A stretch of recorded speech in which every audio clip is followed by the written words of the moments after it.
Praise the lord. Hallelujah. Good morning.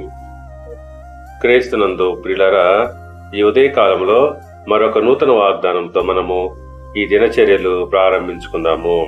ఈనాటి దేవుని వాగ్దానము యోహాను సువార్త 14వ అధ్యాయము 27వ వచనము. మీ హృదయమును కలవరపడనీయకుడి, వెరవనీయకుడి. ప్రియులారా, ప్రభు ఈ మాట తన శిష్యులకు చెప్పుచున్నాడు. మీరు ఎటువంటి పరిస్థితుల్లో కూడా ఈ హృదయమును కలవరపాటు చెందనీయకుండి, అలాగే భయపడకుడని చెప్పుచున్నాడు.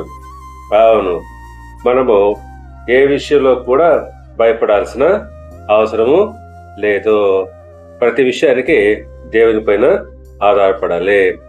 అందుని బట్టి అపోస్తులైన పౌలు గారు అంటున్నారు, ఫిలిప్పీలకు రాసిన పత్రిక 4వ అధ్యాయము 6వ వచనం ప్రకారంగా, దేనిని గూర్చి చింతపడకుడి గాని ప్రతి విషయములోనూ ప్రార్థనా విజ్ఞాపనముల చేత కృతజ్ఞతాపూర్వకంగా మీ విన్నపములు దేవునికి తెలియజేయుడి.